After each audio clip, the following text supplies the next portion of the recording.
Morning, all. All right. News of the day video for all you fine people on the internet. Also, a preview at the bottom. I've seen some people saying, well, aren't you worried about your retention numbers with the preview stuff? With the way that my videos work, retention numbers are all over the place. Like, they seriously are. Because when I do reviews, you might see like a spike. This is the most watched part of this. Oh, and it really drops off after this. And if you could do, like, I've had my YouTube rep saying, well, what happened here? And I'm like, those teams still don't draw interest. So the numbers drop for that portion of the video. It's just part and parcel of having a hockey channel, so I'm not worried about this. That being said, starting off with the news of the day, the NHL and the NHLPA make a joint announcement. And I want to point out first that there was a time where that would have been almost unheard of, other than the joint announcement being we don't like each other. So the salary cap is set to explode. The numbers are crazy. But considering how much money the league is making right now and the cap restraints that are there, I'm not surprised. This has always been the rumor that the salary cap was going to explode, and the estimates, and they are just estimates. Not that people aren't already running with it and saying, "Oh, that's it. Winnipeg's going to be gone." Like, oh, all right. But I don't believe that personally. But I'm always glad to play the hits. It's the '90s all over again. After Winnipeg and Quebec left, yeah, that was all vultures about, oh, Calgary's going to go, Ottawa's not going to last, Edmonton's going to be gone, everything's going to be gone except Toronto and Montreal. And it didn't happen. So I expect it to didn't happen again. But right now, the salary cap ceiling is $88 million. The salary cap floor is $65 million. Those numbers are going to change dramatically. Next season, the estimate is $95.5 million would be the cap ceiling, and $70.6 million would be the floor. The following year, $104 million cap hit. That's your limit. And $76.9 million would be the floor for that. And then in 27-28, crazy, $113.5 million cap limit. And $83.9 million would be the cap floor. So it might be tough for some teams that aren't making a ton of money. But in general, I think this should be fine. This means the league's making a lot of money. We know they're making a lot of money. And, we've talked about how much players in other sports make. The NHL looks like they're not going to catch up, but they're trying to keep pace with some of that. And one thing that players are always concerned with is, so what is the money going to look like? Notice that the salary cap extends beyond the end of the current collective bargaining agreement. There's no reason to think they're not going to go ahead and get that extension put in place, because players are going to look at this and go, well, I want to make that money. Yeah. One estimate that I saw was that if you look at Erik Karlsson as a similar contract to what Quinn Hughes is going to get when his contract's up, that if you look at the same cap percentage that Erik Karlsson got, that Quinn Hughes' next contract could come in at a cap hit of $16 million per season. So we're going to see numbers go crazy. So people are all, oh, I can't believe Pettersson gets $11 million. There's Pettersson. Right there. There we go. But people are going to complain about that cap hit. A few years from now might be like, it's a little bit high, but compared to that $20 million a year that Danforth is making in Columbus, like I'm just using that as an example. Escrow is also apparently going to be 4% next season. So I believe that's a drop. I think it was 6% this season. And they let the union know that starting on January 30th, so yesterday, there would be no escrow. There'd be no held money.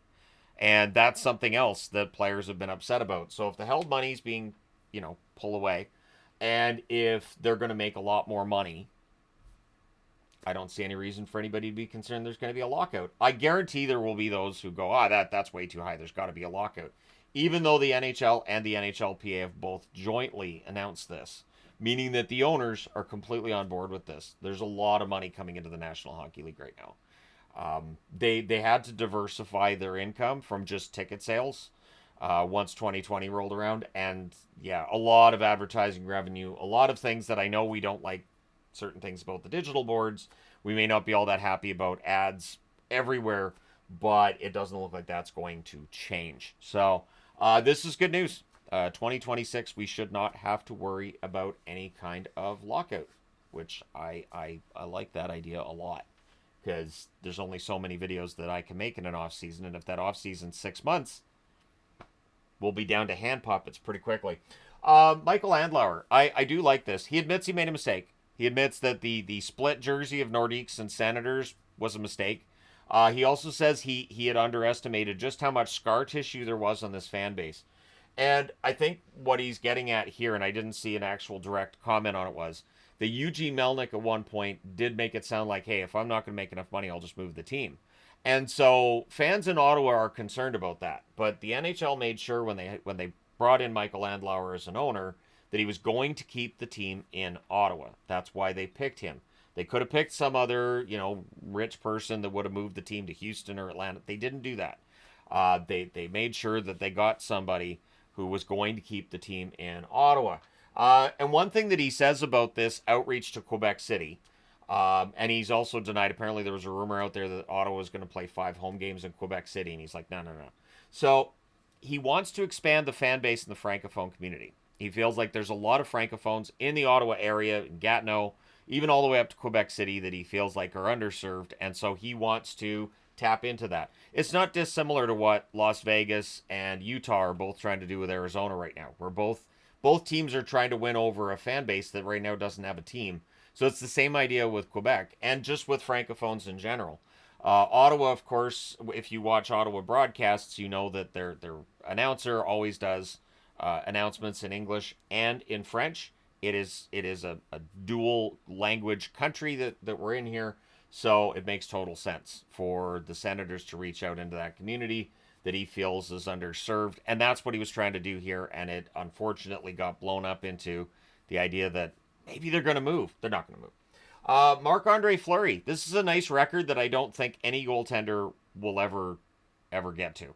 Again, he is the first goaltender in NHL history. You can add this to the reasons he's going to go to the Hall of Fame. To record a shutout at age 40, and he also had one as a teenager. So that's more than 20 years in between. That's insane. And Fleury, I thought, held it together pretty well last night, considering it was his last game he's going to play in Montreal. He was clearly emotional before, during, and after the game. I thought he handled himself really well. They got the shutout.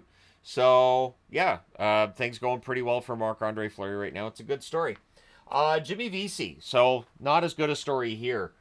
He's been scratched a lot by the New York Rangers, and he feels like he has no role or purpose on the New York Rangers at this point, that it's hard to figure out what you're going to do when you're only in the lineup here and there every now and then. I'm sure Vesey's not the only one that feels this way. I've always felt bad for players that are healthy scratches for weeks at a time, because you're out there, you're practicing, you're still with the guys, but you're not, because you're not part of the game, and I'm sure that when they're losing, you want to go out and help. When they're winning, you want to have a chance to enjoy that with them. So Vesey coming out and saying this very likely is just sort of a I wouldn't mind being traded kind of thing. So maybe he ends up going to San Jose as an example. San Jose's short on a bunch of forwards right now, and definitely could use a little more talent. But I don't blame VC here, and we'll see what the Rangers do. Pierre LeBrun. So it wouldn't be a day without some kind of discussion of Pettersson or Miller, and Pettersson seems to be the one that's in the rumors more often. And LeBrun reports that Columbus is in on Pettersson. Now, I know a lot of Canuck fans have been doing the fantasy trades, and usually they involve Kent Johnson or Adam Fantilli going to the Canucks in a deal for Pettersson. I'm just going to say right now, Columbus would not want to entertain any kind of deal involving Fantilli.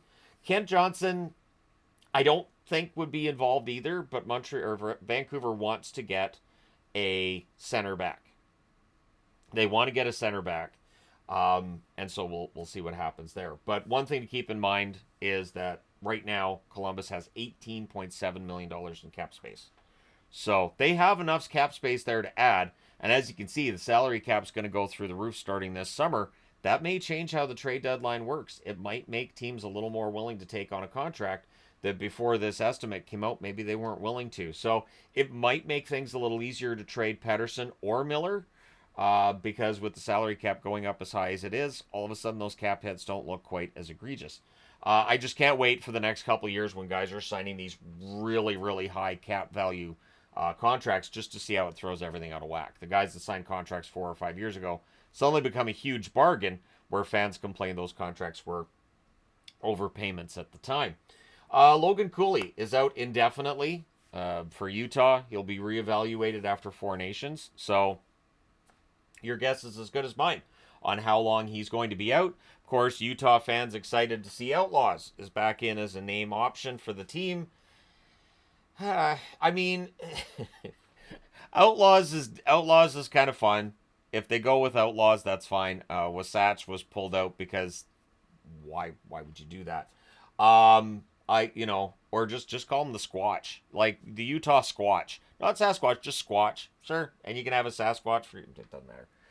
The names are already now set in stone. We think maybe. So you can vote at the next 3 home games for Utah. There's one tonight that we'll talk about in a bit here, and you can have a vote if you're in the arena on which name you like the best. Again, I love Mammoth. I think there's a lot they could do. I've seen people say, "Oh, there weren't any mammoths in Utah." There were. There's actually a Mammoth, Utah, is the name of a town, and there are actually mammoth fossils that have been found, mammoth remains that have been found in Utah. So yes, that absolutely does work. And so yeah, there you go. I hadn't heard this, but I'll go ahead and report this here in case people have heard this. That Drew Doughty replacing Brant Clark in the lineup for the Kings. There was some that thought maybe this might indicate that he's on the market and maybe the Kings weren't as sold on him as before. That's not the case. Apparently, it's just a reset with Clark. I had wondered how, and I had talked in videos before about how when Doughty came back, I wondered how that would affect Clark. So right now it means he's been a healthy scratch. But with the way that things have been going for the Kings over the last couple of weeks, he'll get back in the lineup. They need goals right now.